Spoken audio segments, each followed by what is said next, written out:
to see Miss Tree. She lives in a house that is mostly green, except for the chimney and windows and walls, and one or two places just down the halls. And it's filled with rabbits and newts and snails, and fat little puppies that wag their tails, and a whale and a tiger and elephants too. Well, maybe not elephants.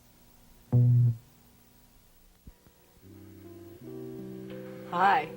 Do you like to watch fish and other animals that live in the water? I do too. And sometimes it's pretty hard, isn't it, unless you're a deep sea diver and go down and deep in the water and see all the things moving around. So where's a good place to watch fish? I bet you know. What do you think, David? Where's a good place to watch? Ocean? In the ocean is one good place. But sometimes you have trouble seeing way down into the ocean, Aquarium. don't you? An aquarium, right. An aquarium is sort of like a miniature ocean or a miniature pond. Have you ever had an aquarium? Yeah, but not salt water. Not salt water. So what kind of aquarium did you have? Regular. Regular water, fresh water, tropical. or tropical. Well, there are all kinds. You can just go down to the pond and get a jar full of water and put some tadpoles in. Or Right? you That's can a good get minnows, Right? Or you- goldfish. Goldfish, or if you want to have tropical fish, some of them live in warm, fresh water. You have to keep the temperature up. But a saltwater aquarium, you have to make the water just like ocean water. And that's a little different and a little more complicated, but you also can have very beautiful animals. I invited a friend of mine to come today and show us some of his saltwater animals and how to set up a saltwater aquarium. So we'll find out about that in a couple of minutes. But I thought you'd like to see these fish. Now, you know these aren't real fish, but they're brightly colored like some of the fish in the ocean. Can you tell what they're made out of, Karen? Material. Well, ribbon, right. This is a special kind of ribbon. This pink fish is made from a special kind of ribbon that comes from Japan. And one of my Japanese friends named Mutsumi Ishida. Does that sound like a Japanese name? Mutsumi Ishida. Just brought these to me today, and all the way from Philadelphia. And this she made out of ribbon from Japan, and this one she made out of ribbon from Philadelphia. But they both look like really fancy fish, and they have little strings on that are invisible, and you can hang them up and make a mobile out of them. You didn't get it. You didn't have it. Well, I might do that later. I'm still thinking what to do with them. But my friend Mr. Spellman doesn't have any pink fish at the discovery table or any green fish, but he has lots of other colors you'll be surprised at.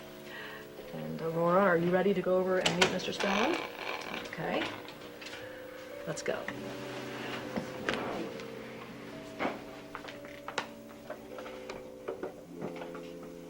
Hi, Mr. Spellman. I'm certainly glad you could make it with all your friends to Hodgepodge Lodge today. And these are my friends, Karen and David. Hi. Hi. How are you? And I'm sure they have lots of things that they would like to ask you.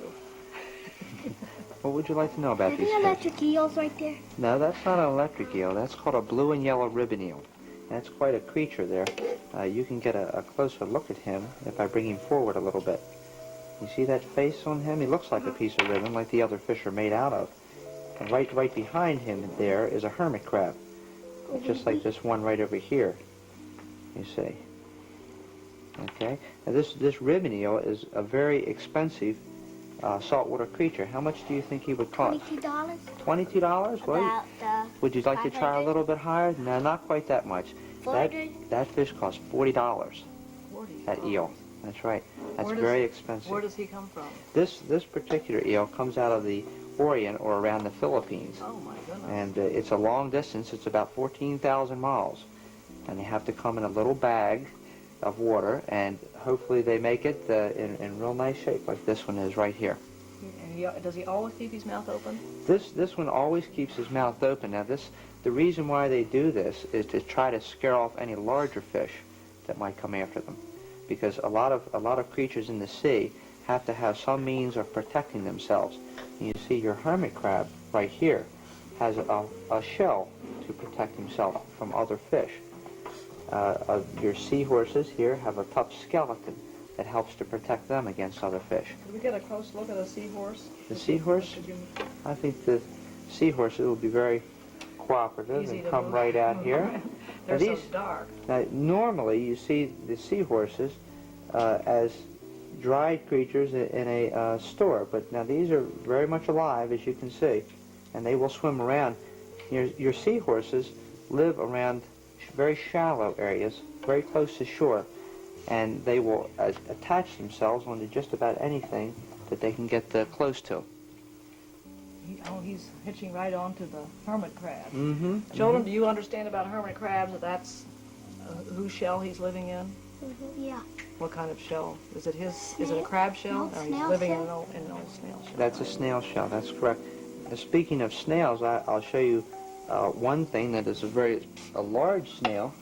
Now, of course, you don't see many hermit crabs that can live in anything of this nature right here, but this is, what kind of shell do you think? Do you know the name of this? Coral. No, no. You've got the right letter to start with, hasn't she? That's the right letter. Begins with a C, and it is a large snail. It's called a conch snail, and this is a conch shell. Of course, the living creature is no longer in here. Could they feel that? Sure. That's so beautiful and It's very pretty. satiny. And Now, believe it or not, the area that these come from, the people like to eat these. They're a delicacy, and I've eaten some of these myself, believe it or not, and they call them conch fritters.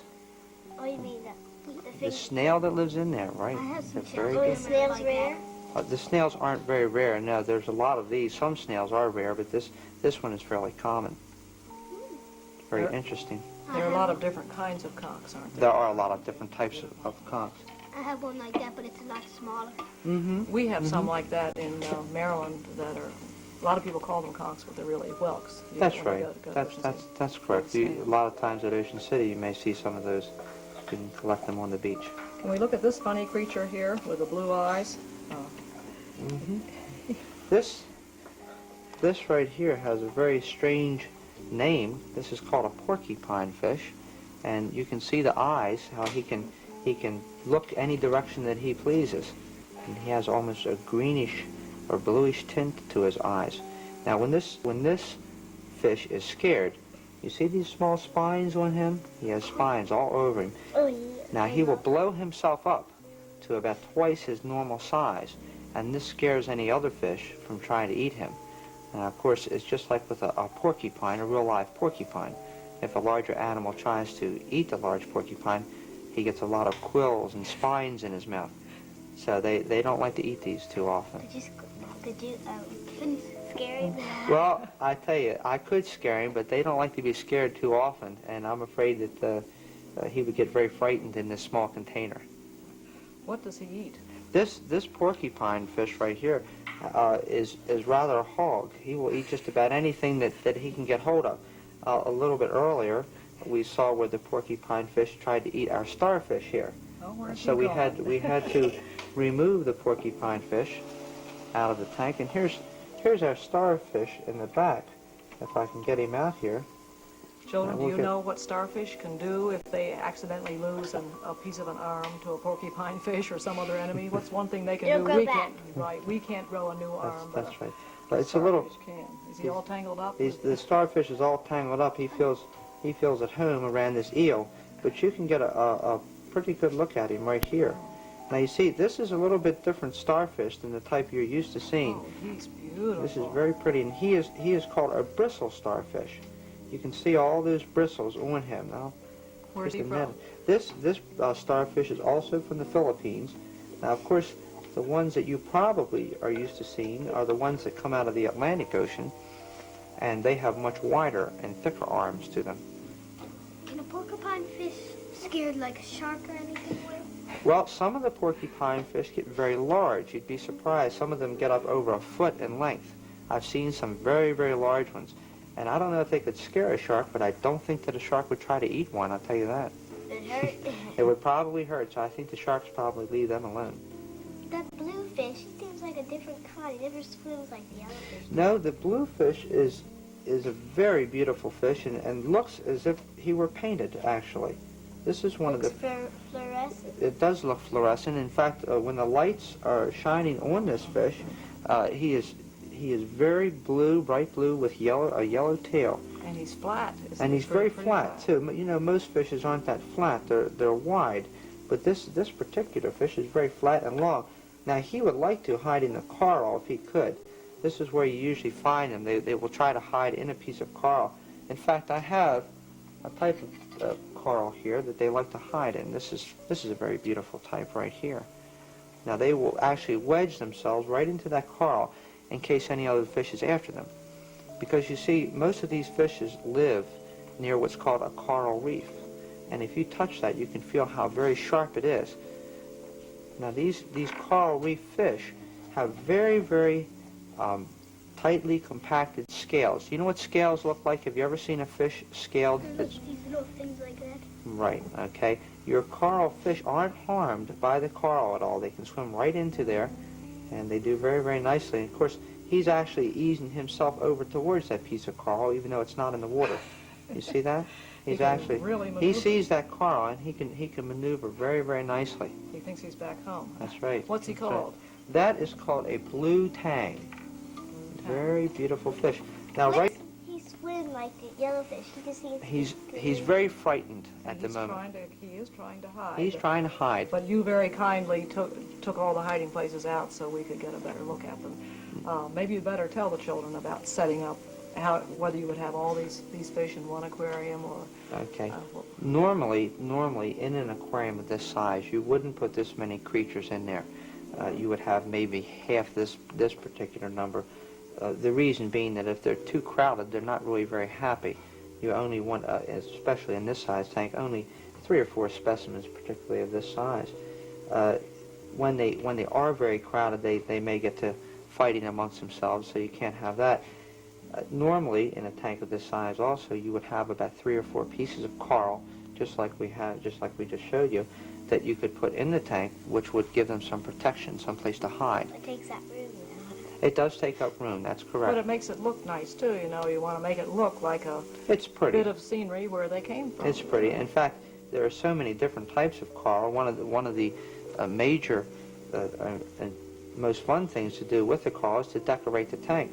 I can show you, here's one type of piece of coral, and I might ask you what that looks like. Fossil? A mussel? Fossil, he said. Fossil? They do have fossils like It looks that. like a type of flower. In fact, the living coral looks very much like a flower. This is called brain coral, and this is very heavy, and it looks actually like a human brain. So this is one of the rare and exotic pieces of coral that you don't see very often. It's very pretty. And of course, in the tank itself, it would be very nice looking.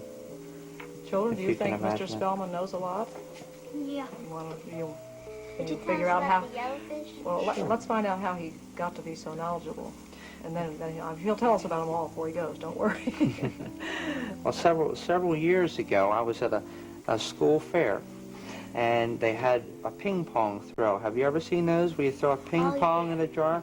You see these at most of school fairs, and there's a lot of them. And at any rate, I was down to about my last nickel, and I went and I threw the last ball that I had into a little jar, and it landed right in the jar, and I won the goldfish. Well, from that point, I got very interested in keeping these fish, and now I've been working in this around these aquariums for about 11 years. Yeah. Do you work in a store? You own a store? I work in a store. I manage a store called Seabreeze Aquarium. Seabreeze. Right. You can go and see lots more. So we have about 50 aquariums with all of these types of fishes. We have several thousand of these, and if you can imagine that, and this is just a small sample of the many types. Now, you had asked me before what this yellowfish is. Well, this yellowfish here is sort of a kissing cousin to the bluefish, you might say. Have you ever heard of the breakfast drink called Tang? Well, this is called a yellow Tang. Now, he's very frightened, of course, that I'm after him. Looks like a kissing fish, if you know what a kissing fish is. He looks very much like a kissing fish. Could we get him out in this I little individual think case? we could take him out and put him in He a is small so case. beautiful. He reminds me This of a is canary. this is one of the prettiest fish you'll ever find, and we'll put him right here if we can catch him. And of course, he's going to try to get away. It's a different way of going fishing. That's right. That's right. You see, now I'll chase him all around here, and we might just take the hermit crab right along with him. Oh, There he is. see Yeah. you have years of experience. And he likes to splash quite a bit. Now there he is. Now you can get a very, very close look at him this way, and you can see how very pretty this fish is. He's a little cramped. He is a little cramped. He wouldn't like to stay in here for very long. He's certainly a strange shape with that long nose and high fins. Now, he lives in the coral reefs This too? this fish lives in the coral reefs, and in fact, he is very narrow, like the other fish, and very not very wide, and he can fit right in amongst the coral very, very well. He doesn't look very happy. Let's put him back. No, I think we'll put him back in there because he'd like to swim around with the other ones, I believe. What are the important things to keep in mind when you want to start from scratch on a... Well, when you're just starting out with a saltwater aquarium, you have to be a little bit patient when you begin. You can't just go and take all these types of fish, which are rather exotic, and throw them right into a tank. Your best bet is to set your tank up and let the tank run for about a week, and then you take some inexpensive little fish and put them in the tank and let them stay in there for a couple of weeks. After this time, you can add some of these rarer fish. Now, most of these fish in here, for instance, cost in the neighborhood of $20. But we have an awful lot of fish that are a lot less expensive. They're about $5.95 each, which is not cheap. But pretty. But they're very beautiful. They're very beautiful. But you want to be sure you've got your aquarium right before you put any fish in. That's right. And What makes it salty? I have something here that I can show you that Good. looks almost like table salt right here. If you look at that, it's not really table salt. It's a mixture of other ingredients that you'll find in the ocean. And of course, this makes up the same type of seawater. If you ever go swimming in the ocean and you taste the salt that's in the ocean, this is what makes the water very salty. Now, one bag this size, this is 3 pounds, will make up about 10 gallons of water. And this is 10 gallons right here, so you can see there's an awful lot of salt in that water, a tremendous amount. Now, besides the salt, we have to be concerned with a little device that checks how much salt is in the water. Now, this is a rather important little device. This is called a hydrometer. Okay? This is the same thing that your father uses when he gets his antifreeze checked. Now, with this, we can put this right into the water, and we can check exactly how much salt is in there. Now, if this were floating in fresh water, it would sink to the bottom, but since it's in salt water, it will actually float right up the top there. Okay? Be 1,020. Well, right, this is, okay, there's a little extra reading here, and that's 1020 to 1025. Okay, and that's where we like to keep what's called the density of the water. Now, the density means how much salt is put in the water. If you put twice as much of this salt in the water, what do you think would happen? The fish would get too much salt. The fish would get too much salt, exactly. The water would be too salty. So you have to put the right amount of salt in, and this is the way we check that out. Now, do you know the areas of the world that these fish come from? Oh, probably from the ocean. From the oceans. Right down. What areas do you think they come from? What countries can you think of? Florida. Florida, that's very Japan. good. Japan. Some of these, in fact, are from very close to Japan, from the Philippine Islands. And our seahorses here, we have some seahorses that live around Florida. And we have some that come from Hawaii and all over. Pacific. From the Pacific, right. Indian Now, Ocean. from the Indian Ocean, too. That's right. Now, you have to remember one thing. These fish live in what are called tropical areas. Now, when you hear the word tropical fish, that means they live in warm water. That's very good, very good. How do you think we keep that water warm? You just keep it room temperature, like 70. Room temperature. Suppose the temperature gets very cold at night, say in the winter. What do you do then? You have to warm it. You have to put like a heater in. A heater. Okay. Well, here's a little heater that we have, and this helps to keep the temperature warm. I can just show you this. This is very easy to use, and this just sits right in the water, basically, and you can see what that looks like right there. Okay. And something's making bubbles. We have a little pump that pumps air. Okay, and that air is pumped through a piece of tubing right here. This is called airline tubing, and it will pump air all the way through this long tube and back, and it gives it an effect of looking like water is moving. And of course the fish have to breathe just like we do, so they breathe the air in from the circulation of the water. How about that one over there by David? you said that. But, and David's special, why you have that one in the separate Oh, now aquarium? this is an interesting story. This fish right here is called a lionfish. Can you move it out front a little I sure carefully? We have to move this one very carefully, and I'll tell you why. This is called a lionfish or a turkey fish, and it is very poisonous. Now, if you look on the top back of the fish, you see those spines that are sticking up there? Okay. If you were to touch those spines right there, you would have a very, very painful wound, okay? And there's poison in those spines. So when we handle these, we really have to be very careful with them. This is not the type of fish that you want to take out with your bare hands, I'll tell you that. Where does he come from? This particular specimen comes from the Philippine Islands. And we get quite a few of these, and they're very popular because they're so interesting looking. I guess he's hiding around back here. Let's see, he'll probably move back. He is, isn't he beautiful? This way you can see him looking right over there towards you. Does he remind you anything of a lion? Not yet. They're called lionfish because those fins look like the lion's mane, you say. Do they poison their prey, other fish to eat, or is that These poison just these protection? generally don't try to poison any other fish. They use it much like the porcupine uses his spines. They use that as protection. And if another fish comes near them, they take those spines and they jut them forward. And the other fish knows better than to try to eat this thing because he doesn't want a mouthful of spines. His back tail has a motion. Yes, it does.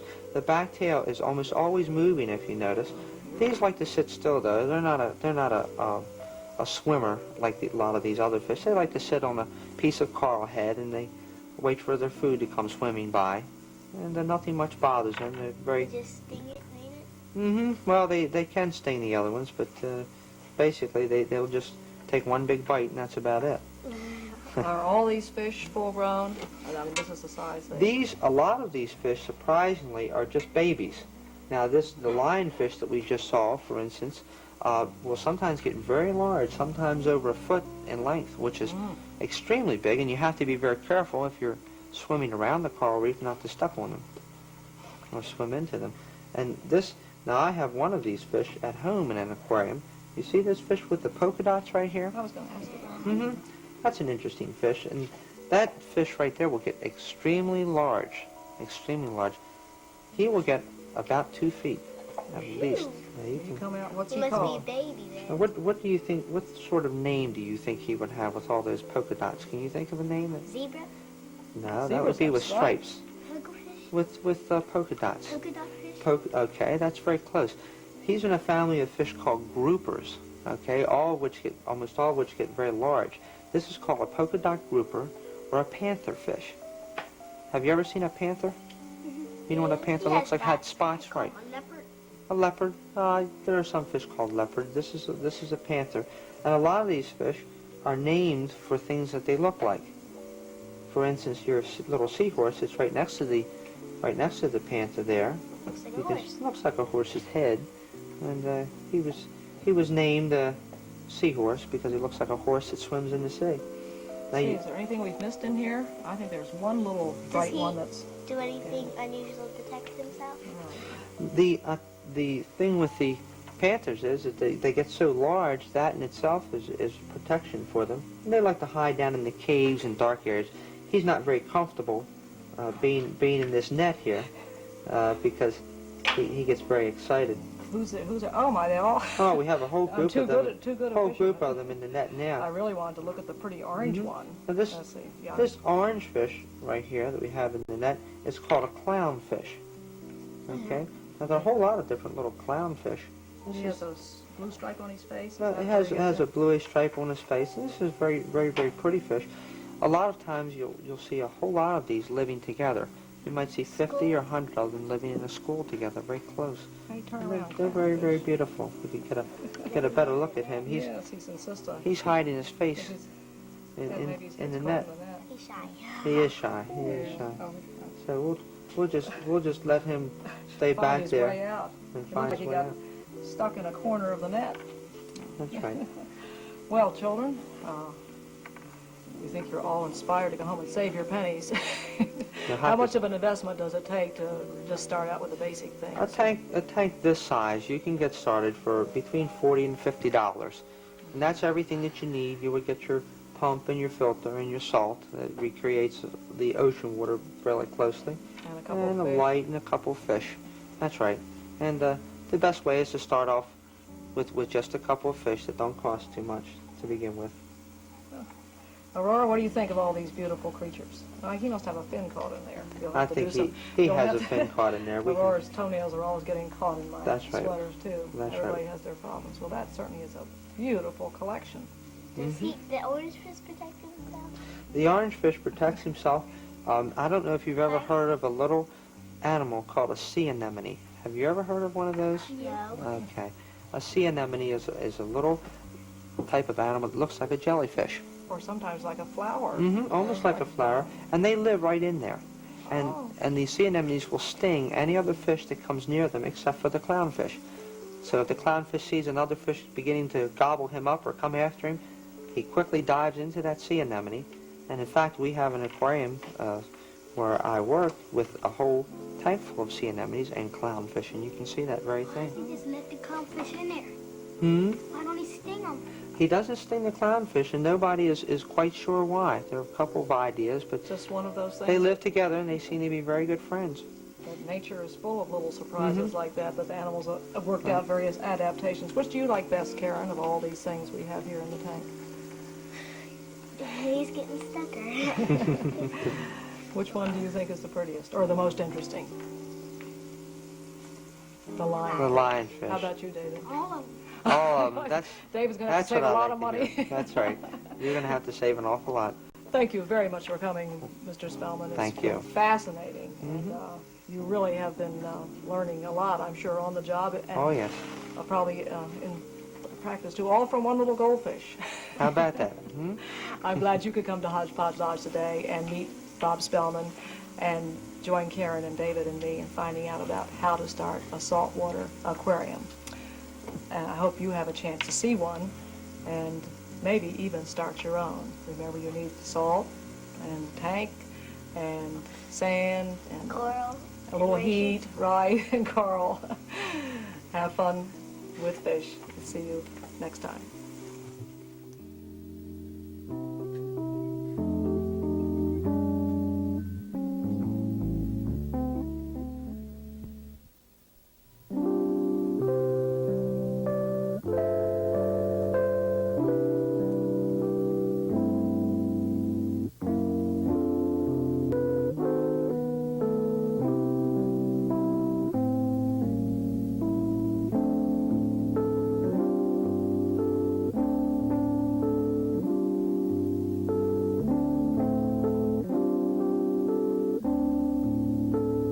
This program was made possible through funds contributed by members of the Maryland Center for Public Broadcasting.